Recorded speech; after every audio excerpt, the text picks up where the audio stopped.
연세사랑병원 대리수술, 유령수술 덜미 잡히나 쏟아지는 불법 폐기 증언 충격. 이게 참 희한하게도 이 굉장히 중요한 기사인데 많이들 안 다루고 있어요. 알고 봤더니 이 연세사랑병원이라고 하는 데가 굉장히 크더라고요. 규모가 이렇게 커요. 거의 외관만 보면 종합병원 뺨칠만 한 그런 거대한 그런 병원이 되어 있어요. 1년에 3,000건 이상의 그런 대리수술로, 물론 3,000건이 전체가 대리수술은 아니겠죠. 근데 한 사람이 수술을 하루에 할 수 있는 그 횟수가 존재하지 않습니까? 근데 이 연세사랑병원의 그 병원장 같은 경우는 이 수술이 굉장히 간단하기 때문에 수술하는데 실제로 의사가 들어가서 직접 집도하는 그런 그 시간은 15분에서 16분 정도밖에 들지 않기 때문에 하루에 1년에 많은 그 수술을 할 수 있다라고 해명을 했다고 해요. 우리는 그게 진짜 사실인지 잘 모르죠. 그렇지만 명확한 것은 이 재판을 통해서 이 진실이 알려지고 있다는 겁니다. 자, 보세요. 지난해 5월 29일에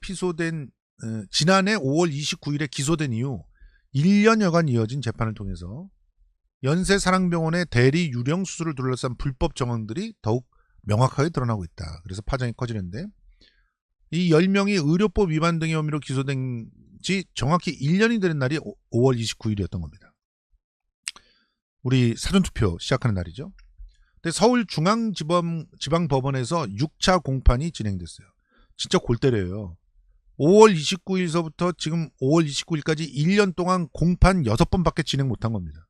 아니, 이런 그 판결들을 빨리빨리 해야 되는 거 아닙니까? 이런 판결들은, 조희대 씨, 이런 판결들은 중요한 판결이 아닙니까? 아니, 국민들의 그 수많은 피해자들이 발생을 한 걸로 알려져 있는, 국민들에게 굉장히 큰 부담이 되었던 중요한 사건인데 언론은 보도를 제대로 잘 하지도 않고, 그리고 이 지금 그 재판도 이렇게 느리게 진행되고 있어요. 여기서 6차 공판에서 연세사랑병원 수술실에서 순환간호사로 일했던 공익제보자가 증인으로 참석했는데, 연세사랑병원 수술실 근무 당시 병원장이 집도의로 되어 있었지만 실제로는 다른 의사가 수술했고, 그 다음이 더 충격입니다. 의사 대신 간호 인력에 봉합했어요. 아니 그래, 봉합은 간호 인력이 할 수 있다고 치자. PA 간호사도 만들려고 하니까. 그렇지만 이것도 명백히 불법은 불법 아닙니까? 거기다가 영업사원을 통해서 대리수술이 진행됐다? 이거 눈을 의심했어요. 처음에 이제 제가 이 제보를 받고 나서 아유 설마 이런 일이 있었겠어? 그랬는데 실제로 재판정에서 이분이 영업사원이 대리수술을 했다 이렇게 얘기를 한 거예요. 이런 병원에서 의료기기 회사 직원들 역시, 영업사원이 아니라 의료기기 회사 직원들도 역시 연세사랑병원에 상근하면서 수술 보조를 했대요. 어떤 수술인지 지금 말씀드리기 시작하면 끔찍합니다. 자, 우선 영업사원 2명은 무슨 역할을 했느냐. 영업사원 2명이 퍼스트와 세컨드 어시 역할을 했어요. 이거 전공의들 이상이 해야 되는 거예요. 퍼스트 어시 같은 경우는 사실은 전공의 중에서도 3년차, 4년차 이런 사람들이 나와서 해야 되는 거 아닙니까? 근데 그걸 영업사원이 했어. 이 퍼스트 어시스트 직원, 그러니까 전공의 중에서도 3년차 이상이 돼야지만 할 수 있는 일이라고 보는 게 이런 거예요. 드릴일, 망치질, 인공관절 부품 조립, 이거를 이 사람이 했어요. 환자의 뼈에 박혀있는 핀을 제거하는 거, 수술 부위에 봉합 시 가위로 자르는 행위, 수술 부분의 소독. 여러분, 얼마 전에 그 12회차가 다 끝난 언젠가 슬기로울 전공의 생활이라는 드라마를 보신 분들이 있을 겁니다. 거기서 1년차에게는 수술 부위 봉합할 때 가위로 자르고 하는 그 커팅도 1년차는 잘 시키지 않아요. 그렇지 않습니까? 수술 부위에 대한 소독 정도를 1년차가 시켜요.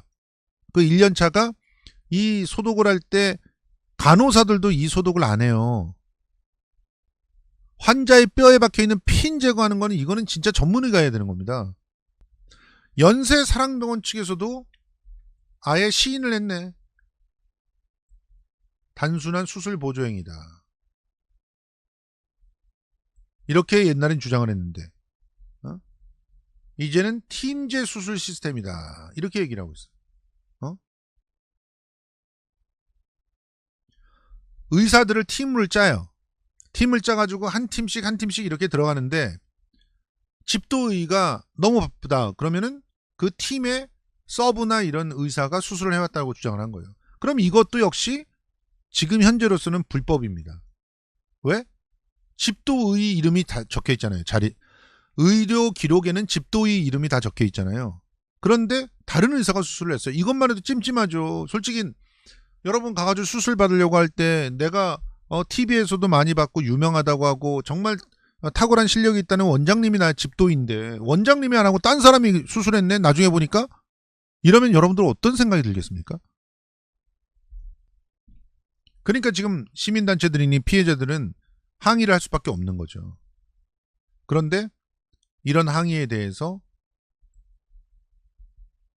전부 병원에서는 자신들은 잘못이 없다. 이렇게 주장하고 있어요. 지금 이 정도가 재판에서 나왔다면은 재판에서 이 정도의 내용들이 나왔다고 하면은 진짜 일단은 이 병원에 그 지급이 됐던 심평원의 그 돈들 이거 다 회수해야 되는 거 아닙니까? 지금 정부는 진짜 심각한 그런 문제에 시달리고 있다고 저는 생각이 들어요. 이 윤석열 정부는 완전히 개판이었어. 개판. 지네들이 의료보험 제정 이거 문제가 많다 이렇게 얘기를 하면서 이렇게 불법 대리수술을 하고 있는데 의료보험 제정을 갖다 쏟아부었고 그리고 그것뿐만이 아니라 이걸로 인해서 의료사고가 났을 거 아닙니까? 지금 피해자가 한두 명이 아니라고 해요. 그 피해자들이 이 재판이 승리하기만을 기다리고 있는 거예요. 이거는 수사를 갖다가 제대로 다시 해야 됩니다. 지금 이 대리수술을 한 것이 대리수술 자체가 아닌 것처럼 이렇게 경찰에서는 처음 무혐의로 덮으려다가 그러다가 문제가 생겼어요. 철저하게 지금 의료계에 있는 이런 그 말도 안 되는 잘못된 그런 행태들 뿌리를 뽑아야 되지 않나 생각이 들고요. 이재명의 대동세상에서는 이런 병원들은 존재할 수가 없을 것이다. 감히 이렇게 말씀드려봅니다.